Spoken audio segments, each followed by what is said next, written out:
Imagine telling a mammoth hunter that humans will someday invent uniforms, borders, taxes, and meetings specifically designed for organized killing. Violence is ancient, but war is different, coordinated, socially approved conflict between groups, usually repeated, planned, and politically meaningful action. Archaeologists cannot photograph prehistory, so they inspect injured bones, embedded projectiles, burned settlements, defensive walls, hurried burials, and abandoned homes. One wounded skeleton proves tragedy, not warfare. A cemetery of patterned injuries may suggest recurring attacks, yet interpretation remains fiercely disputed. For most human existence, people lived in small mobile bands, gathering plants, hunting animals, fishing, sharing food, and relocating camps. Mobility offered an underrated conflict strategy. When neighbors became unbearable, people could leave instead of funding a prehistoric defense department. Low population density also reduced encounters, while enormous foraging territories made conquest expensive and controlling distant people almost comically impractical. Mobile families carried limited possessions, stored little food, and rarely presented attackers with warehouses, permanent fields, or conveniently stealable stores. Bands were connected through marriage, kinship, visiting, gift exchange, and shared rituals, creating relationships that crossed supposedly hostile group boundaries. When disputes erupted, relatives could mediate, camps could split, offenders could depart, and everyone could avoid an exhausting revenge subscription. None of this means paradise. Prehistoric people quarreled, murdered, ambushed, feuded, and sometimes attacked outsiders with terrifyingly effective stone weapons. The crucial distinction is scale and organization, because one furious cousin is dangerous, while 50 coordinated cousins become strategically problematic. A major comparative study of mobile foragers found most lethal incidents resembled homicide or feud, with warfare forming a minority. However, modern foragers are imperfect time machines because colonial pressure, neighboring states, market disruption, and displacement transformed many observed societies. The archaeological record is biased. Wooden weapons vanish, shallow graves erode, nomadic camps scatter, and peaceful decades leave almost nothing. Therefore, researchers debate definitions. Must war involve armies, repeated raiding, collective identity, territorial goals, or simply coordinated killing between communities? Jebel Sahaba, beside the Nile, preserves people injured by projectiles around 13,400 years ago, before farming there. Reanalysis suggests not one massacre, but repeated episodes of violence, because several individuals survived earlier wounds before receiving fatal injuries. Those clashes unfolded during climatic change, when shrinking habitable zones may have intensified competition among riverine hunter-fisher-gatherer communities for resources. At Nataruk near Lake Turkana, roughly 10,000-year-old bodies with traumatic injuries were interpreted as victims of a sudden intergroup attack. Some scholars contest that reconstruction, reminding us that ancient skeletons do not provide eyewitness statements, courtroom diagrams, or villain monologues. Still, Nataruk shows farming was unnecessary for deadly group violence. Mobile or semi-mobile foragers could organize attacks under particular conditions. Rich fishing grounds, predictable water, and seasonal abundance could attract people repeatedly, creating places worth defending even without domesticated crops. Sedentary or storage-using foragers sometimes developed denser populations, durable wealth, stronger territoriality, and inequalities resembling later agricultural communities quite closely. Agriculture, therefore, did not flip humanity instantly from peaceful picnics to battlefield choreography. It gradually rearranged incentives, risks, and possibilities. Farming emerged independently in several regions through long experiments with plants and animals, not during one grand revolutionary committee meeting. In some places, people settled before agriculture, while elsewhere cultivation remained flexible, seasonal, and combined with hunting, gathering, or fishing. Yet cultivating fields concentrated labor into locations, linking survival to soil, water, planted seeds, harvest timing, and collective seasonal coordination. A mobile camp could abandon a bad neighborhood. A farming household could not roll up barley fields and carry away. Harvests also created storable calories, transforming tomorrow's meals into visible wealth that could be guarded, inherited, taxed, gifted, or stolen. For raiders, stealing grain was cheaper than growing it, especially when victims had already completed the exhausting agricultural customer journey. Fields, canals, orchards, and grazing zones encouraged boundaries, while boundary violations converted vague dislike into arguments about measurable, defendable spaces. Property became increasingly durable across generations, allowing families and lineages to accumulate advantages, remember losses, and demand restitution decades later. Once land supported ancestors, descendants, and sacred claims, surrendering territory could feel economically disastrous, socially humiliating, and deeply spiritually intolerable. Agriculture usually supported larger, denser populations, so strangers became neighbors, neighbors became rivals, and running away required finding unused farmland. More people meant more fighters, but also more mouths, inheritance disputes, marriage alliances, leadership contests, and opportunities for organized retaliation. When communities stayed put, revenge could persist across seasons because yesterday's attacker remained inconveniently visible beyond the ridge or river. Surplus could feed builders, craft specialists, priests, administrators, and warriors who were not constantly producing their own daily food supplies.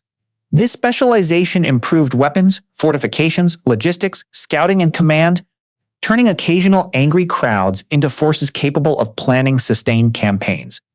Leaders who organized harvests, storage, irrigation, or defense gained influence, then sometimes converted temporary coordination into hereditary authority and privilege.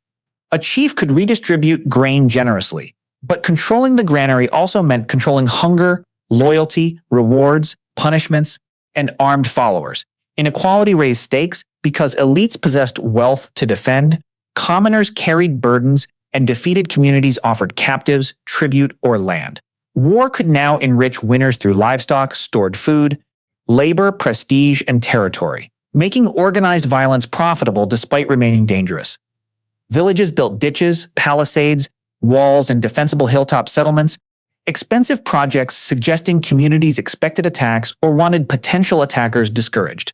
Fortifications are not automatic proof of war, since barriers can manage animals, floods, status, privacy, or impressive neighborhood aesthetics too. Nevertheless, combined evidence from walls, burned houses, weapons, skeletal trauma, and mass graves reveals collective violence across many Neolithic regions.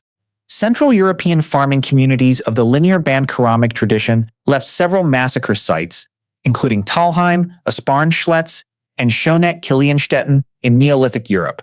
At Schoneck-Kilienstetten, victims showed lethal blows and deliberately broken lower legs, indicating systematic brutality rather than an ordinary village argument. Men, women, and children appear among some massacre victims, suggesting attackers sometimes targeted whole communities instead of confronting only warriors. Yet violence varied dramatically across farming societies and centuries, so agriculture created conditions for war, not universal orders for conquest. Japan's Jomon record, followed by agricultural yayoi societies, likewise suggests subsistence change-affected violence, although regional histories resist simple formulas. Some farming villages remained peaceful for generations, traded widely, intermarried, shared rituals, or resolved disputes without becoming tiny grain-powered empires.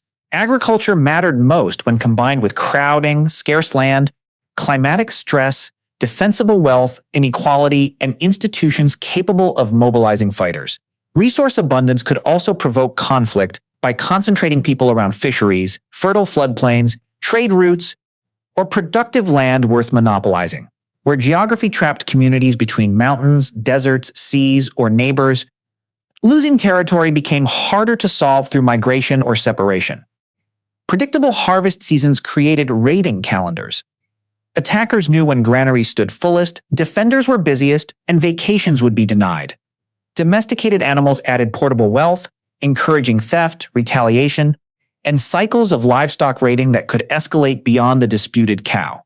As settlements expanded, rulers linked villages, standardized obligations, collected surplus, and built administrative networks able to support larger military coalitions. Taxes turned thousands of separate harvests into concentrated resources, purchasing equipment, feeding troops, maintaining roads, and extending campaigns beyond seasons. Standing armies were not agriculture's immediate offspring. But agrarian states eventually supplied specialists who trained, obeyed commands, and fought abroad. Better weapons intensified conflict, yet a blade does not invent war. Organization decides whether tools serve hunting, defense, or conquest. War required coordination technologies, signals, messengers, alliances, schedules, supply systems, shared plans, and leaders convincing nervous people to advance together. Stories, rituals, and symbols could transform neighbors into enemies, praise sacrifice, promise rewards, and make collective violence feel morally necessary.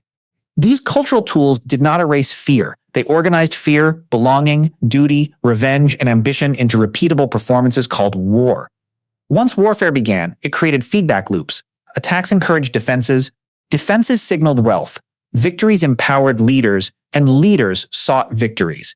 Territorial identities hardened when communities defended graves, canals, shrines, and fields, turning landscapes into maps of memory, obligation, and danger.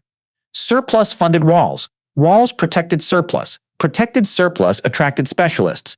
Specialists improved warfare, producing history's least charming agricultural productivity cycle.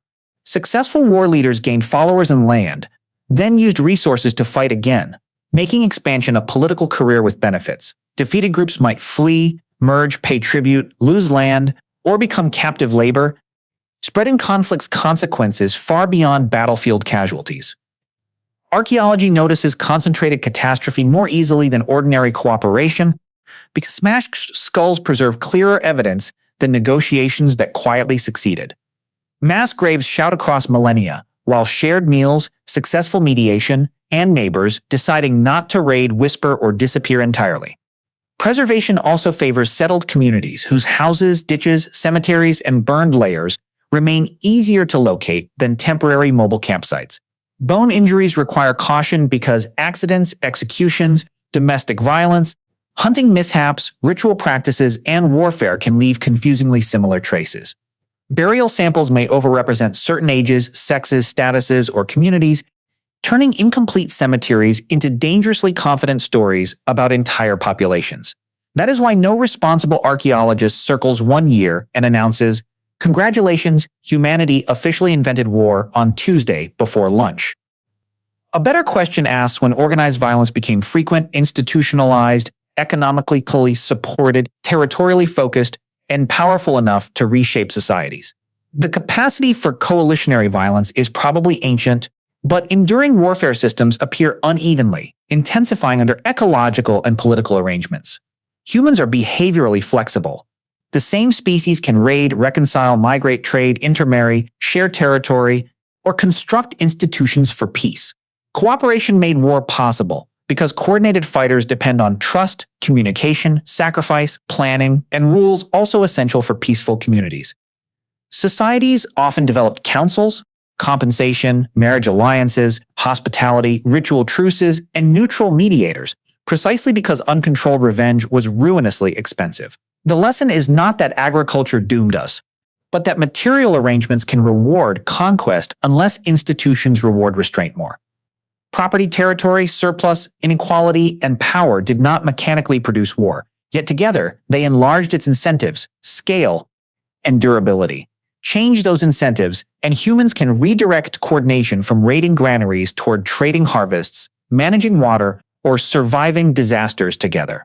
The institutions once used to count grain and command fighters can enforce agreements, compensate losses, and restrain leaders from invading. So, did humans invent war, or merely discover it waiting inside us like an especially unpleasant application bundled with consciousness?